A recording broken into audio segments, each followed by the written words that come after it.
Greetings. This is Michael W. Ford.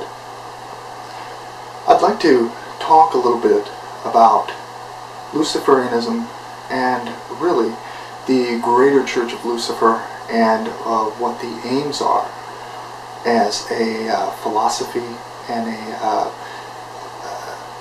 practicing ideology. Many people will buy my books, my various grimoires, and without a greater understanding of Magick, might have a lot of challenges with applying Luciferianism within a magical context.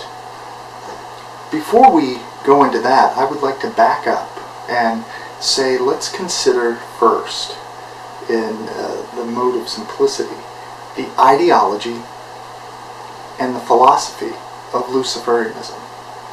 Because if you can apply the philosophy in a way that really strengthens and breeds knowledge in your everyday life, then if the magical aspect interests you, you can better approach it with better results.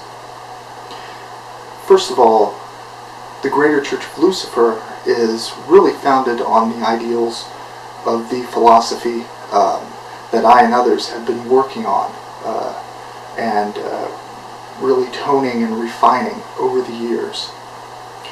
The GCOL is not a dogmatic institution, nor one which would have you submit to any type of religious ideology in the normal sense of the word.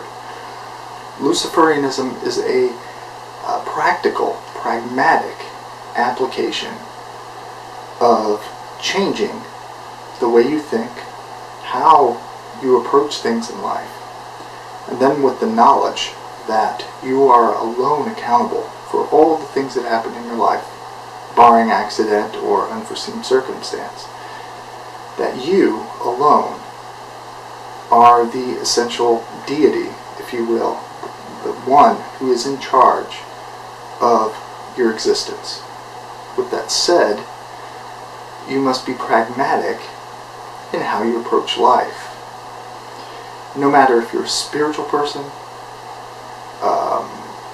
or if you're a very carnal person, doesn't matter. What matters is the results you get and how you apply that philosophy. First of all, Luciferianism demands, once you become aware that you are the only God which is, being not that you can control clouds and biblical type concepts, but that you can really shape your world according to your desire. That the choices you make, the way you think, the things you say, and the actions command your present and future. This is very important in Luciferianism because until you truly embrace that left-hand path principle, the Luciferian spirit, if you will, then you will always have problems with how you approach Magick or truly a left-hand path type ideology. To be simple, Luciferianism demands that you begin to slowly change the process in which you think towards our model or archetype, if you will, of Lucifer, the light bringer.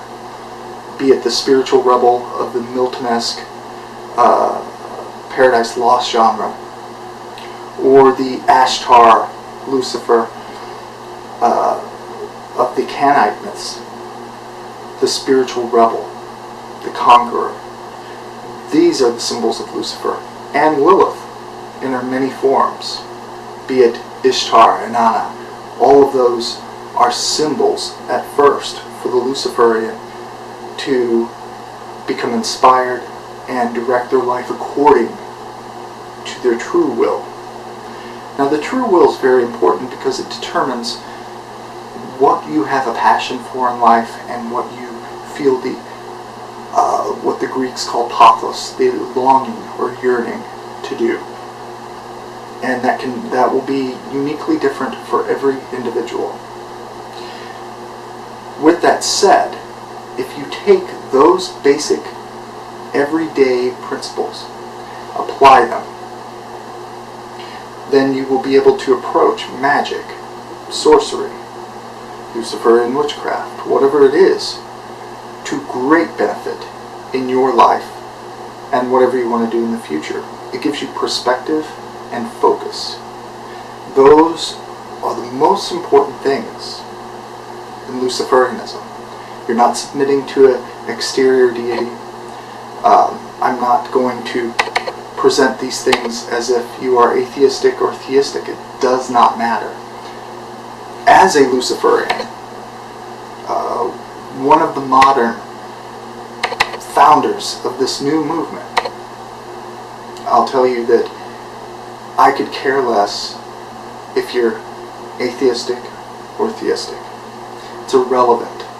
What's relevant is that you apply the principles in practice and that you have a pragmatic approach in everyday life.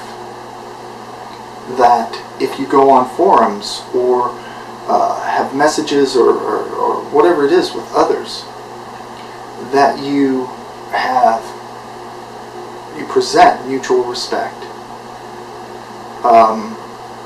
that you don't try to push your spiritual, what I'd call fantasy views on others, and that you don't revert to 13-year-old behavior indicating that Satan is their Lord and ad nauseum. What's very important is that you approach Luciferianism in a pragmatic way and that you use it to attain results. When you can achieve results, view them daily, you build that inner spirituality. You refine the consciousness of what we call the black flame, the black light. Refined, pragmatic, conquering awareness. Wisdom is attained through experience. This is the path. But it's not easy. It takes will, desire, determination, and an unwavering discipline in the face of even boredom, which comes from, for some, in everyday life. You have to build your experience, and it's every small thing in your life. This is the essence of beginning Luciferianism. So think about that as you approach my works and other similar works. Don't waste your time worrying about if this occultist is useful or if this one is, or looking at their life under a lens. I've seen people speak about other occultists. This one gets arrested. This one might have said this. All of those things don't matter. What matters is, does the work have a reflection within my actions? Am I drawing from what I need from it and applying it? If you do that, you'll be successful and you won't care what someone else does. That is the other swing of the blade, if you will, of Luciferianism. If you're successful, you shouldn't care if someone worships Satan, the Easter Bunny, Jesus. It doesn't matter. What matters is, as your own God, what you're doing and the success that you experience. Think about this.